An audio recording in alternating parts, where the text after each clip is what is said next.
This segment will talk about the impact of the economic crisis and the impeachment of President Dilma on the foreign policy and the external policy of Brazil. Brazil has been an important player. In fact, it was one of the leader in setting up the IPSA first and then BRICS. It played a very important role in all of this. So how do you see Brazil's role in BRICS, particularly with the crisis that is going on in Brazil now and with this political paralysis that you've talked about? Well, some of those new issues on the diplomatic area, such as BRICS or the former IPSA group, but also UNASUR or CELAC, related to all the Latin American countries in the Caribbean, meaning all America except US and Canada, but including Cuba since the beginning. Those are some experiments from the time of the Lula's government and what was called some kind of new foreign policy from Brazil. And this is hugely affected by this process, this impeachment process. And one of the main changes, well, the new minister of Foreign Affairs of the interim government is Serra, José Serra, which is a senator that disputed 2 times in the last 4 elections for presidency by the main opposition party, the PSDB, which is the party of the former President Cardoso, which is just before Lula. And Serra disputed the first election against Lula and then also against Dilma. And he is now the Minister of Foreign Affairs. So, and he wants to be candidate in the national elections we will have in 2 years. So he is at least in what related to a new kind of speech, he's trying to say, well, we are under a new administration, we are changing our positions, we have nothing to do with the old positions, we want to align with the US and the European Union, we want to be part of the Western Hemisphere, we want to go to the trade treaties, and if possible, we want to join the TPP, we want to join every kind of agreement on the trade areas. And he doesn't, he's not saying what does he want to do with a process like BRICS. So this is a very big interrogation mark on the Brazilian scenario at this moment, because at the last years, China, who is also part of BRICS, is the main investor in Brazil and is also the main trade partner. So it is just like he's saying, well, I don't know what to do with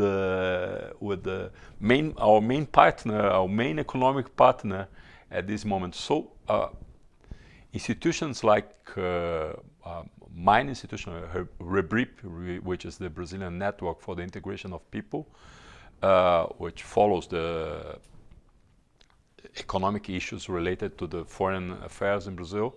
We are just waiting what will the new government do about this area. But the general position is to follow the EU and the US on the positions on trade and everything. This, for instance, represented a problem inside WTO, because last month there was a discussion inside the trade G20, the G20 inside the WTO, which includes all the BRICS countries. And at this meeting, Brazil, at the past, Brazil traditionally negotiate a position, a common position with India, for instance, in the issues on agriculture, because for instance, the discussion on the food stocks in India, and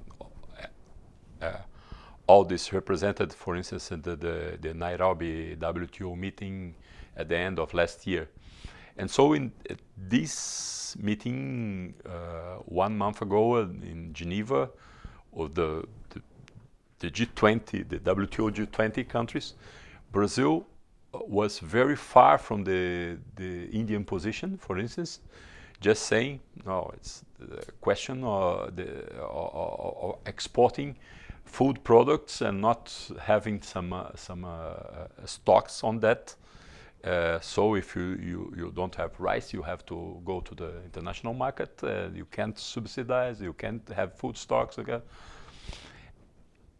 And Brazil stayed alone with Argentina and Paraguay on that position. And all the other G20 countries, including China, including South Africa, including India, but also including countries like Indonesia, say, no, this is an unbearable position.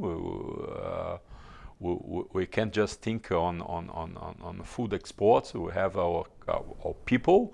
We have to somehow manage things, not to have shortage of foods internally. There is a very complicated scenario in the international area. We can't remain dependent on imports, and so we can't have the same position. So I think it was the first time that they couldn't arrange a common position somehow. And this shows a little bit the new position of Brazilian diplomacy with Serra heading the Foreign Affairs Ministry. And sure, this will influence the BRICS process. So, but we have to see, because on the other hand, you have this problem that what to do with China, because China is the main partner. So it's interesting you talk about the WTO and Brazil and India, because India and Brazil have somewhat conflicting outlook on agriculture. Brazil exports a lot of its agriculture, while India is generally not either an exporter or an importer of agricultural goods. So now it is importing some and exporting some. So it's politically that these two countries have actually come together. Otherwise, economic interests on agriculture have never been so close. And as you rightly said, that this was always politically negotiated between India and Brazil, even under Cardoso's time, when Brazil and India were somewhat together on WTO and trade negotiations, even in the late 80s and 90s. So it's an interesting development if Brazil shifts completely out of this kind of positions into a pro-US, pro-EU position on issues either in WTO or other economic issues. Yeah, because this also represents an internal move in the Brazilian position internally. Because during the Lula's period, and also with Dilma's first term, the idea is that liberalization moves in the trade negotiations, and including agriculture, could influence the situation in Brazil, because Brazil has some sectors that are very sensitive and defensive, that are mainly the sectors of family farms. So liberalization in such areas like wine or milk or some specific products could affect directly the family farm production in Brazil. So Brazil internally has to conciliate somehow an offensive position of the big business in agriculture with some defensive positions of family farms. And this made possible to have this negotiation with countries that have more defensive positions in other sectors. So as Brazil had to make its own internal negotiation. Afterwards, it was easier to negotiate with other countries with the same defensive positions. But now the government seems to have taken the position that we are not interested in family farm production. We just go for the interests of the big business in agriculture and food exporters and all that. So these represent not only an internal rupture, but also a breakdown in the international scenario related to trade and agriculture. Thank you very much, Adhemar. It's been a pleasure talking to you, and hope we can meet up with you again in NewsClick. Thank you very much. Thank you for